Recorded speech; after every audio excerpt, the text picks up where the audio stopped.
Hello friends, मैं आकांक्षा GK with आकांक्षा में आपका स्वागत करती हूँ। फ्रेंड्स, आज हम पढ़ने वाले हैं संक्षेपण का उदाहरण। संक्षेपण क्या होता है? जैसे कि आप स्कूल में अपने 12th तक सारांश लिखा है, तो सारांश में आप क्या करते हैं? कोई भी एक पेज का आपके पास एक सेंटेंस लिखा होता है, तो आपको उससे आपको क्या समझ में आ रहा है, आप उसका सार लिख देते हैं। तो संक्षेपण का वही मीनिंग होता है, संक्षेप करना, सारांश लिखना। तो आज मैं आपको एक उदाहरण बताने वाली हूँ। पहले हम उदाहरण को ध्यान से पढ़ेंगे और फिर हम उसके बाद उसका संक्षेपण करेंगे, किस प्रकार से करते हैं। संक्षेपण करने के लिए क्या करना है? सबसे पहले हमको उसका सारांश लिख देना है। फिर वो जो संक्षेपण किस विषय के बारे में है, उसका हमको शीर्षक लिख देना है।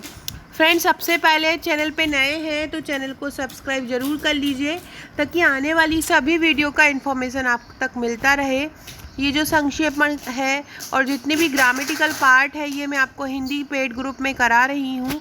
हिंदी पेड ग्रुप में आपको हिंदी के नोट्स के साथ मिलेगा, जिसकी सॉफ्ट कॉपी की प्राइस 200 रुपये है और इसकी हार्ड कॉपी की प्राइस 450 रुपये है। तो वहाँ पे आपको ये मिल जाएगा। तो चलिए स्टार्ट करते हैं। किसी भी जाति या राष्ट्र के इतिहास में नव जागरण का अध्याय उसके लिए एक जीवित साक्ष्य होता है। इसका मतलब ये बोल रहे हैं कि जो नया जागरण है, नव जागरण मतलब होता है नया जागरण, मतलब हम एक नए तरह से जागृत हो रहा है, एक नया काल आरंभ हो रहा है, सब कुछ अच्छा हो रहा है ना। तो एक नया जागरण का अध्याय जो होता है वो जीवित साक्ष्य होता है, जो बताता है कि हाँ, कुछ अच्छा होने वाला है और ये हमें एक प्रेरणा देता है। तो नव जागरण का अध्याय एक जीवित साक्ष्य होता है और हमें प्रेरणा देता है। वह हर असमंजस की घड़ी में उसके पन्ने पलटता है और समय की गुत्थी को सुलझाने के लिए नए सिरे से विचार करता है।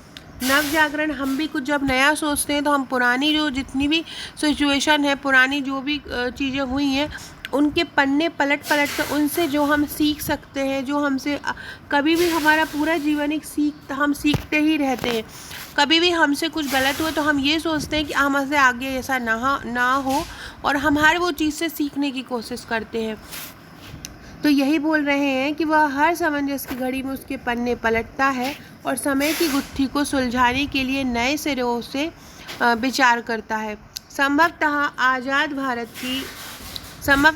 भारत की एक बड़ी विडंबना यही है कि उसने अपने सूत्रों को अपने ही नव जागरण से कभी नहीं जोड़ा। क्या है वो अपने भारत की, क्या है कि उसने अपने सूत्रों से, मतलब पुरानी चीज़ों से जो नया काल आया उसको कभी नहीं जोड़ा। उसके सूत्र जहाँ जुड़े वहाँ की जानकारी भी अब गोपनीय नहीं रह गई है। हमारे भारत की स्थिति जहाँ जहाँ जुड़ती गई है, कोई भी चीज़ उसकी गोपनीय नहीं है। दुर्भाग्य यह है कि हमने अवधारणाएं भी आयात की। अवधारणाएं मतलब विचार भी हमने दूसरे पाश्चात्य संस्कृति से ले लिए हैं। हम सोचने के काबिल भी सिद्ध नहीं हुए हैं। यह सही है कि हम दुनिया में तटस्थ नहीं रह सकते और ना अपनी स्वायत्तता घेराबंदी कर आधुनिक विश्व से बेखबर रह सकते, लेकिन इतना ज़रूर है कि हम दुनिया को दूसरे की निगाह से नहीं देख सकते। हम सोचें कि हम अमेरिका के जैसे अपने भारत को देखें, अमेरिका के जैसे बने तो हम नहीं बन सकते। हमें दुनिया को अपने अस्तित्व और बेहतरी के लिए समझना है। जहाँ से हम अच्छी चीज़ ले पाएँ हमको लेना है। अपने अस्तित्व के लिए कायम नहीं रहा जा सकता, उसे समझ और क्रियाशीलता का समर्पण भी चाहिए। हमें पूरे दुनिया के यथार्थ को पूरी तस्वीर से जानना चाहिए। पूरी तस्वीर से मतलब पूरी तहसील से, मतलब पूरा बहुत अच्छे से हमें दुनिया का जो सच है वो जानना चाहिए। लेकिन हमारा नज़रिया अपने राष्ट्र और समाज के हित का हो, लेकिन नज़रिया ऐसा हो जिसमें हमारे राष्ट्र का और समाज का हित हो। प्रत्येक भाषाई समाज जो है प्रत्येक भाषाई समाज की जो बात की जाती है, उसके हर समाज का एक नवजागरण काल होता है, जिसके सहारे वह नवजागरण आमंत्रित कर लेता है। मतलब वो अपने जीवन में अच्छा करने की सोच कर, अच्छा करके एक नया सवेरा ला सकता है। अगर हमारा समाज ठिठका हुआ है, भटका हुआ है, तो निश्चय ही उसमें परिवर्तन की कसमसाहट भी होगी। मतलब अगर वो भटका है तो हम उसमें परिवर्तन कर सकते हैं, उसे सही दिशा में ला सकते हैं। उसी कसमसाहट के गर्भ से नव जागरण का अंकुर फूटता है। दूरदर्शिता उसी की आहटों को सुनने और महसूस करने में है। दूरदर्शिता मतलब हाँ, अगर हम दूर की चीज़ें सोचते हैं तो हम जो भी परिवर्तन होना है, या जो भी हम परिवर्तन कर सकते हैं जिससे हमारा हित हो, समाज का हित हो, तो हमें उसकी आहटों को सुनना और महसूस करना चाहिए। संस्कृति कर्मी इसी एहसास को ग्रहण करता है और एक विश्वास में बदलता है। नवजागरण के जननांगों की यही भूमिका रहती है कि समाज, स्थान और समय से इनके बीच प्रारंभ का भेद जरूर हुआ है। मतलब प्रारंभ में इनके बीच जो अंतर जरूर हुआ है, मगर यह रहा है कि पूरे समाज में असल तलाश तो उसके बाद पहचान और व्यवहार की है। मतलब पहले हमको समझना है कि हम क्या सुधार कर सकते हैं। जैसे कि हमारा देश का नवजागरण काल आया था 1857 में, 1800 से 19वीं सदी में जो पुनर्जागरण काल हुआ था।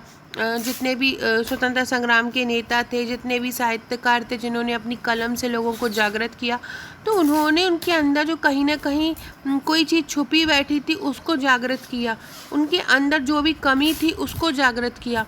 तो ये पूरे सेंटेंस का मतलब यही बोल रहे हैं। अब हम इसका संक्षेपण करेंगे।